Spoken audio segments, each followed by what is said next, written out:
What's up, everybody? Welcome back. Be sure to smash the like button, comment on these videos. It really helps the channel a lot to show this channel to other potential viewers, and share these videos.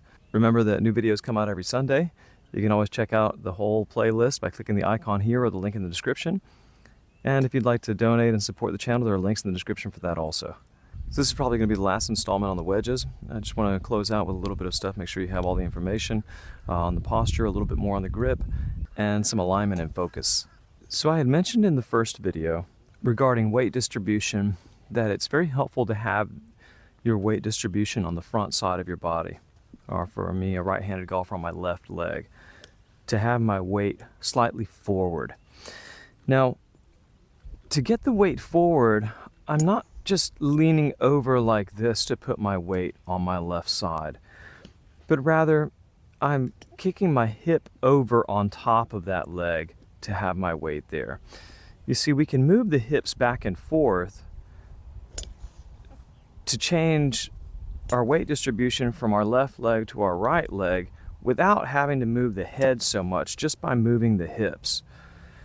So on this side I can have my weight over here, but my head hasn't turned, and over here I can have my weight on this side without moving my head.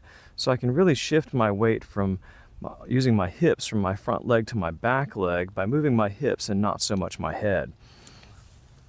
So when I'm talking about getting the weight on the front, I really mean shifting your weight by moving your hip forward, but not necessarily by leaning your upper body forward.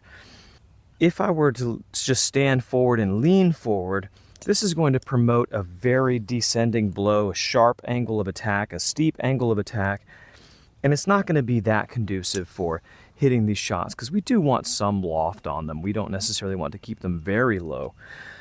So I do want my weight forward, but I don't want to have my entire balance forward. I want my weight forward, but I need to counterbalance this by getting my upper body slightly backwards. So my body has my lower body has this kind of a shape on it, and my upper body is going to be kind of this shape. So kind of a sideways V, or a greater than, less than type symbol, where the body is slightly sideways. It's not straight up. This way I can put my weight forward and still be able to get somewhat behind the ball. So I can have kind of the best of both worlds. I can have my weight forward, but also be sort of on top of the ball, where my head is on top of the ball, and not like this where my head isn't completely in front of it. I can have my weight forward and get my body back behind the ball at the same time. Do you see this position here where I'm pushed forward, where my hips and legs are going this way, but my upper body is going back this way? This allows me to have a relatively shallow angle of attack and simultaneously have my hands forward. It's kind of like the spinal tilt we talked about in the driver. So I'm able to get that little bit of a spinal tilt, because tilting backwards will shallow your angle of attack. Having a more vertical spine angle is going to have a more vertical or steeper angle of attack, and having a tilted spine backwards is going to shallow the angle of attack. So by having the weight forward, the hips forward, you can also experiment with varying degrees of getting behind the ball, or leaning your upper body backwards and still hitting shots. Usually the more backwards I am, the higher the shot is going to be, the less of a divot I'm going to make, because the angle of attack is shallower.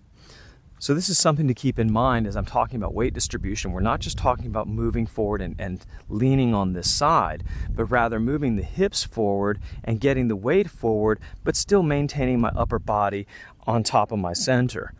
Do you see that? Like this.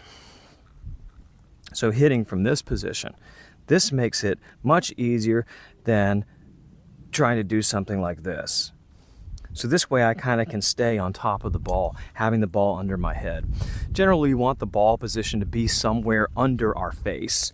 This makes it easier to contact, because I'm not on either too far in front of it or too far behind it, but somewhere under my face is going to make it very easy for me to contact the ball, because it's somewhere under my eyesight, directly under it. So you can have your weight forward by shifting the hips forward, but keeping the upper body backwards. I also mentioned how I normally grip the club at the bottom of the grip, closest to the shaft. This gives me maximum control. And I learn my distances from that position with my half swing and my 3/4 swing. However, there may be times when I need a little bit more. I told you that I fly this half swing sand wedge, a 55 degree, about 55 yards. But let's say that I have a 60-yard pin and I need it to fly a little bit more than my 55 yards. So what I can do is just increase the grip and grab it in the middle of the position of the grip as opposed to the end here. Now, again, I try to make things kind of simple, so I don't think of multiple positions, just really 3. I think of as low as I can go, which is pretty much all the way close to the handle or close to the shaft, and then all the way at the end of it, which is full bore, and then somewhere in between the two where you have equal portions sticking out on both sides of your hands, back here and here. So like a middle position, a low position, and then all the way out. So you also have these different distances, positions that you can put your hand on the grip and determine how that's going to affect the distance that you hit the ball. So I know that if I grip it here in the middle, it's going to add about between 3 and 5 yards on the shot. So I can hit it a little bit more. So from that 60-yard pin with that same half swing, I can just grab a little bit more of the grip, get a little bit more leverage, and thus a little bit more power, and I can hit that extra distance that I need. And of course, you can do this with all of your wedges. You can have the 3 different positions and experiment with how gripping it on the end versus gripping it in the middle versus gripping it short is going to affect how far you actually hit the ball with a particular swing.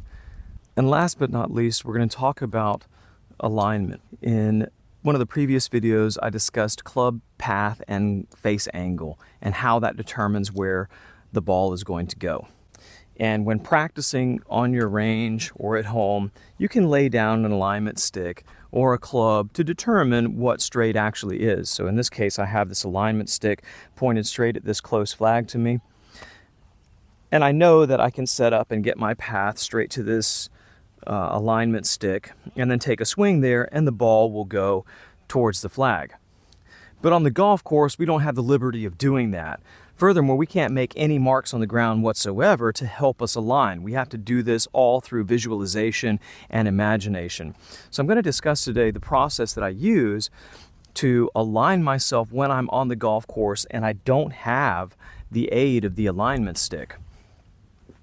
What you want to do is get behind the ball, the same reference point that the camera would be, directly behind the ball and your intended target. And I'm going to leave the alignment stick here just for reference, but it's not going to be there during the shot. So getting straight behind the ball and the flag, I visualize a path running from the flag back to the ball, from the flag back to the ball. And the path, when it comes back to the ball, will narrow down to about the path about this wide, like a little driveway for the path for the club to go down. Just this long, just enough for the club head to be inside of it. And the path out at the flag could be as wide as 1 lane on traffic, maybe a sidewalk length, but I'm running it back and it narrows as it comes back. And I get this path or a line and I visualize that path in front of the ball. I visualize that same path and I go back and forth from the ball to the stick, back from or the target, whatever your target may be. It doesn't necessarily have to be the flag stick, but on wedge shots normally it is.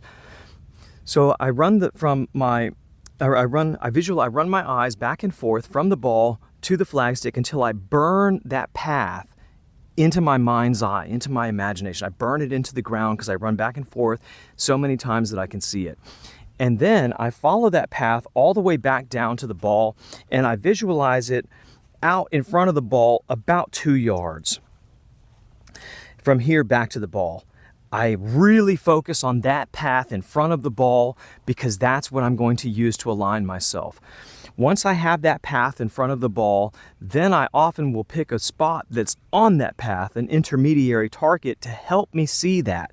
Because it's easy to see behind the ball, but it's very difficult to align yourself from the side. It's not clear then exactly where you're aligned. And just a few degrees off is enough to hit the ball well right of the target or left of the target. So you want to get this exact as possible.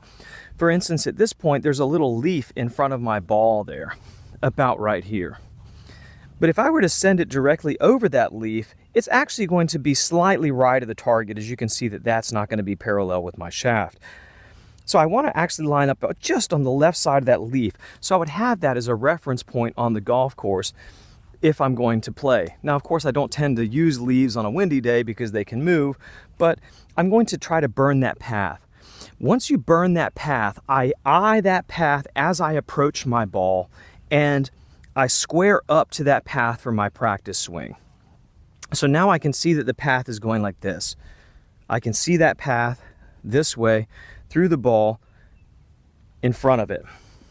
And I would square up inside of the ball, and I would take some practice swings to determine what kind of swing I'm going to use, and just to get a feel of the club, how I'm going to hit this shot, where I'm going to grip it, what the distance is. I determine all that before, and I take my practice swing, just loosening, getting ready to hit the shot, priming the pump, if you will, getting my body ready to move the way I want it to, kind of training it for the motion that I'm going to need on that particular shot. And then I step up to the ball and it'll square up with this path. Once I'm squared up with the path, I no longer need to look at the target. I have already determined that that is straight with the path, the straight with my target. And if you look at the target after you line up, oftentimes what you will see won't match what you saw from the back. You'll line up square to this target and you'll look at it. For instance, to me, that feels like I'm lined up well left of the flag. So what I would tend to do on the golf course is, if I feel like I'm lined up left, I will move to the right. But now I'm actually lined up right of the flag, because you are deceived when you're standing to the side of the ball. So my suggestion is, determine what the path is that you need. Burn that path into your mind's eye, into your imagination, on the ground. Square up to that path, and then you no longer need to look at the target. You know the distance, you know the swing you need.